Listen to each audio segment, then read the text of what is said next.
like the clock is broken, never stopping, never slowing. Yeah, we're living wide open. Hello, everybody. All right, thanks, Larry. EA Sports coverage of the NFL brings us to the heart of Texas and NRG Stadium in Houston. We count down to kickoff in what should be an epic one here between the Carolina Panthers and the Pittsburgh Steelers.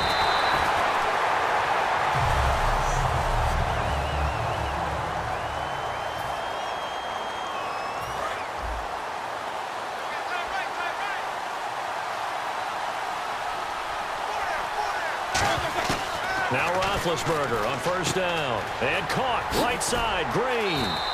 And even 20 yards and a first down on the game's very first play.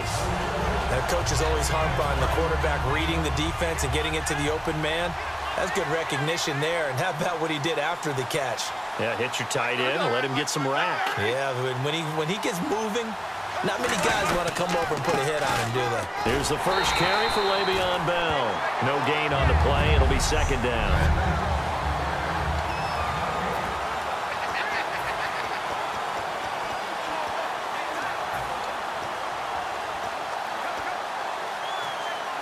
Ten yards still left on second down.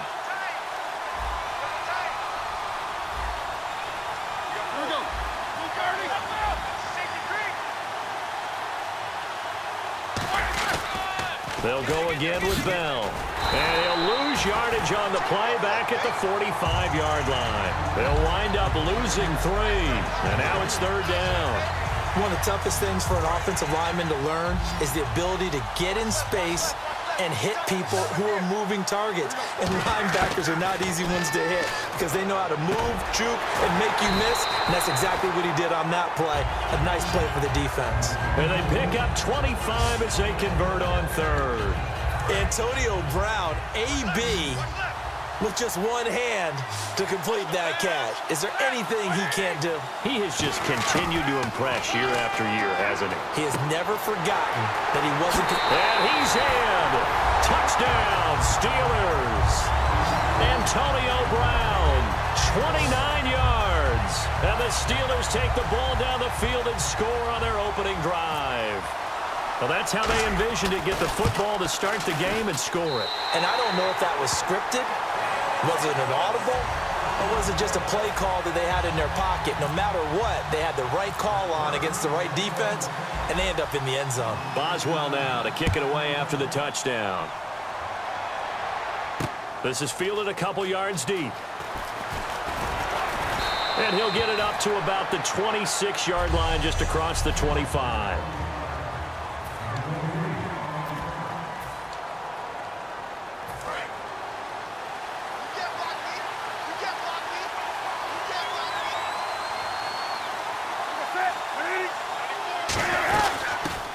First carry for Jonathan Stewart. 3 yards on the pickup there, and it'll be second down. Second down following the run.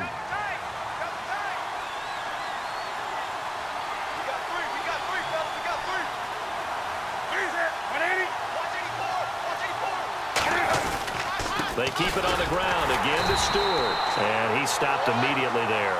And they'll lose a yard that time, and that's going to lead to a third down. Let's just go ahead and go back through that play with his eyes, because he's got to read his keys. Run or pass right off the top. You're probably going to read an offensive lineman to see if he sets up in pass protection. And he is going to be wrapped up and slung to the turf. The former Buckeye, Cameron Hayward, coming in to drop him for a loss of 8, and it'll be fourth down. Now, that was just absolute perfect man coverage. Nowhere for them to go with the football. Led to a sack. That's really difficult to do in today's NFL with all these gazelles running around that you're trying to cover in the secondary. With it is Brown. 12 yards on the return that time. Defensively for Carolina, played well in Week 14. And remember, no Luke Kuechly, no Charles Johnson, but forced 5 turnovers, sacked Phillip Rivers 5 times as well. They got a push from KK Short. K1 Short inside had monster season in 2015, a Pro Bowl player. Not the same production this year. That's what they've been counting on, and that really helped key their defense. Offense looking to avoid a 3rd and long. It's 2nd and 10.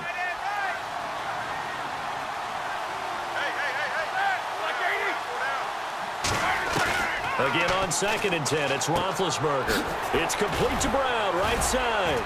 And he had a nifty little deke juke move, but he stopped shortly thereafter. 6 yards on the pickup. In the Buffalo snow, it was a little tough for Antonio Brown to get going. 5 catches, 78 yards. For most guys, that's, hey, pretty good game. You just expect more from Brown, but, hey, Bell had it going on the ground. They didn't need to use him to the extent that they normally do because of what you said. Le'Veon Bell 236 yards rushing. But when they did throw it to him, it was over 15 yards a catch. Antonio Brown, when he catches the...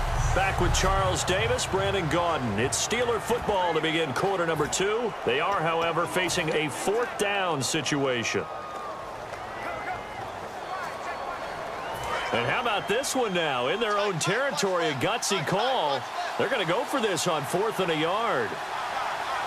They come up in an offset eye.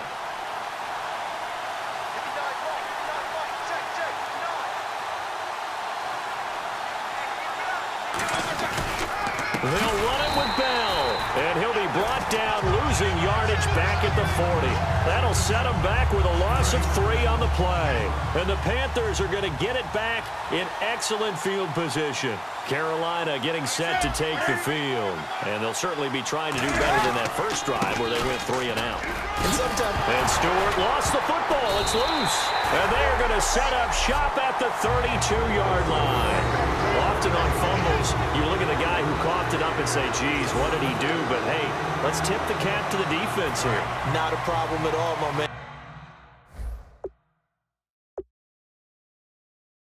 I'm not even going to tip it. I'm going to doff my cap to him. Congratulations. Big-time play.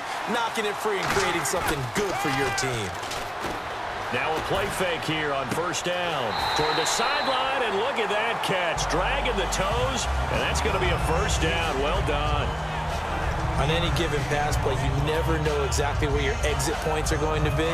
On this play, he was flushed to his left, still on the run, able to accurately throw the football for a nice 1st down. Throwing now, Roethlisberger on 1st down. A screen to Bell. And he'll be taken down across the 50 at the 45 in enemy territory.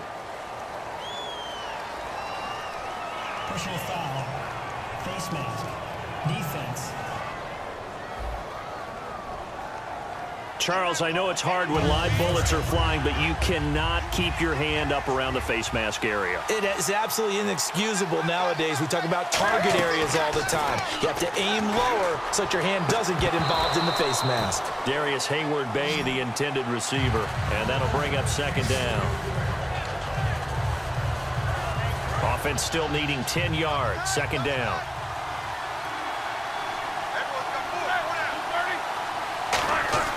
Second and 10. It's Roethlisberger once more. And he comes back with one complete. And they'll get 9 there as that sets him up better for 3rd down. Well, clearly one of his advantages as a passer is his height. Sit back in the pocket, fired over the middle. That makes things tougher defensively, doesn't it? It really does, because your goal is to move the quarterback off his initial spot when he gets his drop back completed. But when you have that type of height, he can stay in there. If he's willing to take the hits and just fire over the top, which saves him time and actually completes a play a little bit quicker than it normally does for a quarterback who has to slide and find open space to throw. On 3rd and 1, I think everyone in the stadium thought they'd try and run the football there, but they tried to surprise the defense and hit something through the air. Instead, it results in an incompletion. So a good kick there, and they finish off the drive with 3. And that should be the goal for an offense. Finish each drive with points. So that's a nice job there to come away with at least something. That'll be taken in the end zone. And he won't return this one. He'll go down to a knee, and they'll start at the 25. Now the Panthers offense, they get set to come back onto the field. And the turnover last time, that's sort of been symptomatic of their struggles here in this one. Big word. I like it, though, because you're exactly right. Like that, don't you? All game long, they've struggled moving the ball, turning it over on the last possession. Is that word again, symptomatic? Yeah. I like that. Your analysis, symptomatic of the success of this broadcast. What I like is that you gave me the word, and I just kept using it. So a little grabbing there, but this time it goes against the offense for holding. That's going to go as a loss of 6, and it'll set them back for second down. Now Newton. Well, this is taken in. It's complete. They get 31 yards that time, and it'll be a Carolina first. Fresh set of downs here. And I guess, Charles, sometimes when you have a receiver well over 6 foot, you do that. Just put it up there, let him grab it, and he did. And it certainly appears like a 50-50 ball, right? We always talk about that when both sides have a chance to get it, the receiver or the guy covering him. But I think the odds actually are in favor of the offense. They can see the ball coming oftentimes before the defender can get his head around. So I think that really goes to like 70-30, and they should be able to go up and get it most of the time. And he got it there.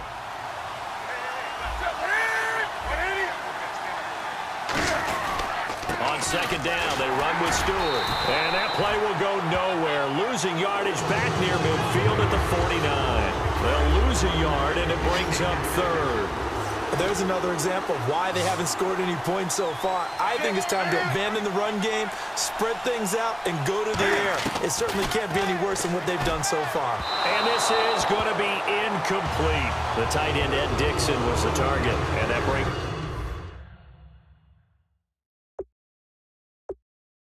up fourth down. Well, no second guessing the call here. It was 3rd and long, so throwing the football was probably the smart play to try and pick it up. But they don't get it, and now the defense goes off the field feeling pretty good about themselves, gaining some momentum as they force them into a likely punting situation. And the punt over the side in the air, and the spot will be inside the 35. And the Steelers set to take the field. And they're not going to play this conservative, I don't think. They had the field goal last time, and they're up, but they're looking to put a drive in the end zone. Oh, I agree with you totally.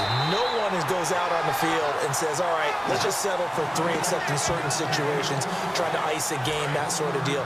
Most of the time, it's end zone, and that's what you're thinking, and I believe that's exactly what they're thinking as they begin this one. Yeah, no quarterback ever goes out there saying, hey, let's get 3, right?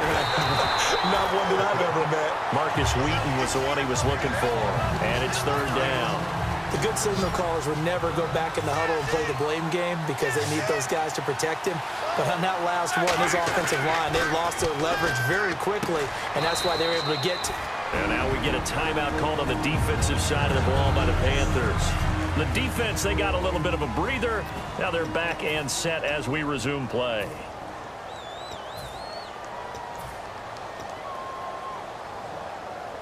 They'll break the huddle here and go for it. This is 4th down.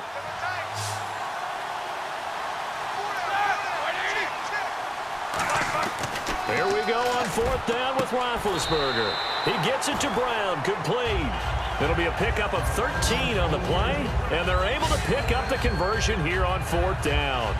I don't know if I agree with that. I guess they don't care if I agree with that. But, boy, you have to be surprised by that, right? I definitely was surprised that they decided to go for it in this situation.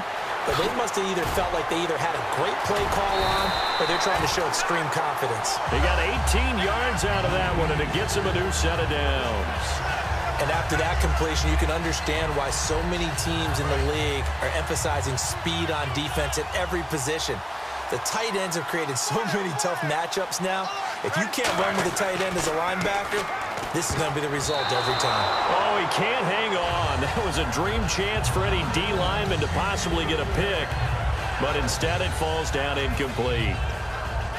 Pretty nice coverage there, but a missed opportunity for an interception. Let's face it, a lot of these defenders, they've got it all. Speed, athleticism, hands, a little bit questionable. They come up with one running back. That's Bell. And this one complete to Marcus Wheaton. And brought down, but not before they're inside the 25. Now hold everything here. We're going to get a timeout by the offense. It's just their first, so they'll have 2 remaining here before we get to halftime. Offense walks to the line for play number 7 of the drive. On 1st and 10, it's Roethlisberger. And he takes a shot on the release as this will be incomplete. It's always tough trying to keep your guy upright when he's trying to throw the football. When you're dealing with those big, bad guys on the defensive front, it's even tougher. And this time, those guys on the opposite side won the battle, getting to the quarterback and knocking him into an incompletion. Over the middle here to Brown. 18 yards there, and it'll be a 1st and goal. Charles, you think Big Ben is happy to have Antonio Brown on the other side of his passes? You know he is, but he also expects it. This is how their offense runs best. When those two get together, especially early. And caught in the end zone. Touchdown, Steelers. Darius Hayward-Bay as the first half is winding down. And the Steelers are going to add on to their lead. Oh, this is blocked. It's picked up alive, and he's free going down the left side. It's a foot race. The 40, 20, 10, 5, and he takes it the distance across the goal line for 2 points.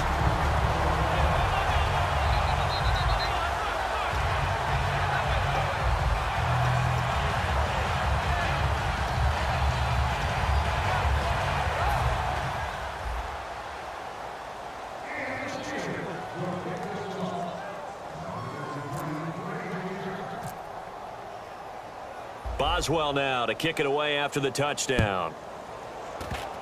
Short kick. One of the up middle take it now.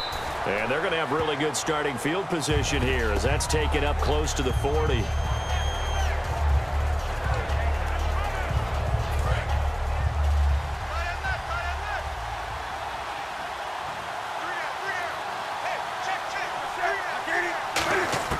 Now a first down throw for Newton.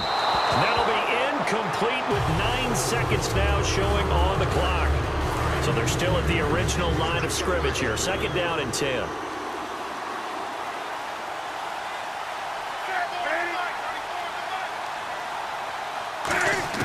Back to the air, Newton on 2nd down. He's got the second-team All-Pro from a year ago, Greg Olsen. Now whistles come in. We're going to get a timeout here by the offense. So that means they're down to 1 remaining here as we head toward halftime. A final shot before the break. Newton. He's got time in the pocket. And he'll be hit as he... You seriously just skip the halftime of the Super